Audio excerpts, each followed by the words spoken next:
The Armfield Advanced Environmental Hydrology System, S12MKII, Exercise G, modeling water abstraction from a well in a confined aquifer.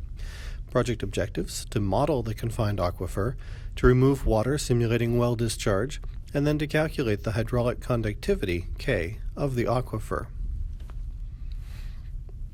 The one illustration in the manual illustrates well discharge going downward, which does become relevant in our various efforts to get meaningful results from this system.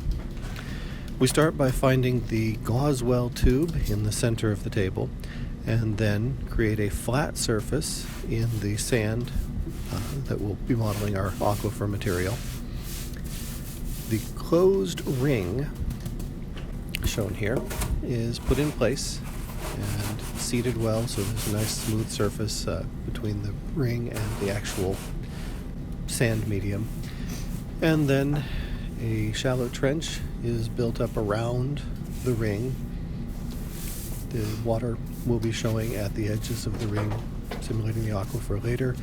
This is as illustrated and as explained in the manual, although the reason for it is not made clear why it isn't simply built with sand all the way to the edge of the ring.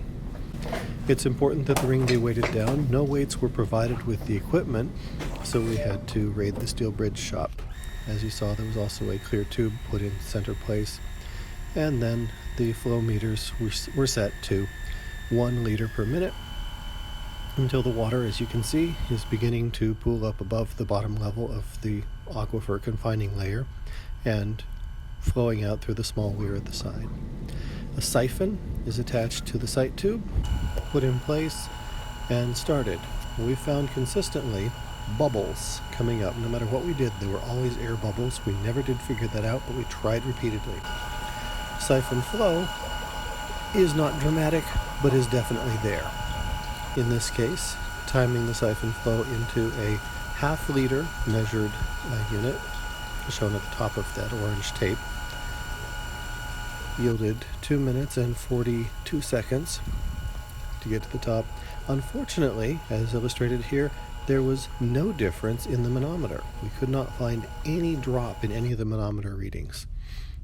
We figured perhaps the constant water flow from the French drains was too great for the drawdown effect to show. The water was replaced as fast as it was drawn down. So we decided to try again.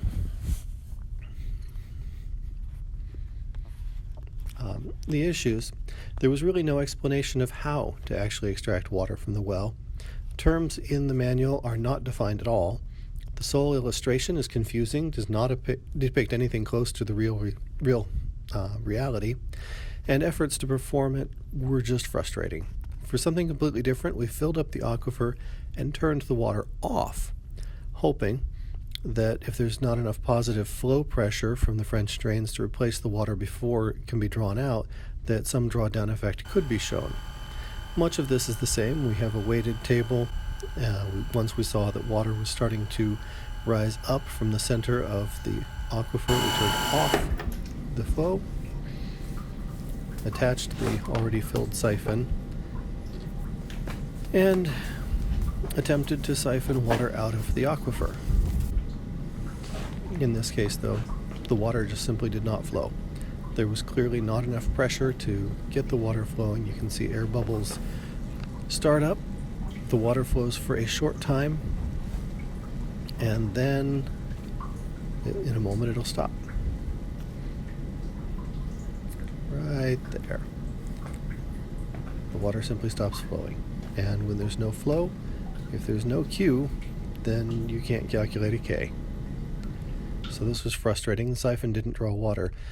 We then said, remember the illustration showing the well discharge going downward? Is it possible that it was actually meant to do that? So we decided to give it a try. The only downward tube we had was the manometer tube for the well directly beneath the center of the aquifer. Using a timer, again, we were able to determine that it did flow, and we did get results.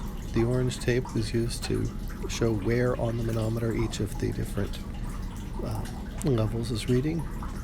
And from the results, we went to the working calculation, or the working equations. The equations were taken directly from the manual, and circled is our rearrangement of the Q equation to solve for K, which is the goal of this project. So the K we obtained here was 0.319 meters per second as the hydraulic conductivity based on extraction from beneath the aquifer rather than from above, as would be normal with a well. We tried again with the siphoning, this time on advice of another group that found that if they had stretched the siphon tube out so it was as straight as possible, that they actually got a continued flow. And once again, the air bubbles. Like I say, we never did figure out what was up with those air bubbles. We tried repeatedly to flush the medium with the siphon straightened out. We actually did get flow, although one team member had to stand or sit quite a ways away. The flow is shown here as a trickle through the tube, but a trickle is still something. And although these orange pieces look very, very even, there is a difference between one and the other, not shown in the camera. So we were able to calculate from this, if we measure between wells 5 and 7, the K value is 0.2882, which is actually fairly close to the 0.3 of the downward flow. But we don't have to necessarily measure from 5 to 7. We did see that well number 9 was higher up than 7, although well 9 is very close to the French drain. Well 9 is the one at the far left. Here the K would be 0.7565, more than double what it is if we just look at 5 to 7.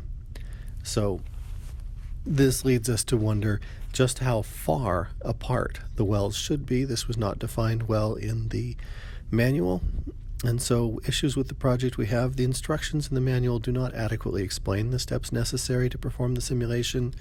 The one illustration is not helpful. There are terms in the manual not defined. Actual drawdown from a siphon is so slight that it introduces great uncertainty. And we suggest that a manual should include a list of parts and supplies, illustrate the actual procedure for removing water, indicate the different heights of manometer may be slight, and include the equation for calculating K rather than making the students rearrange the Q equation.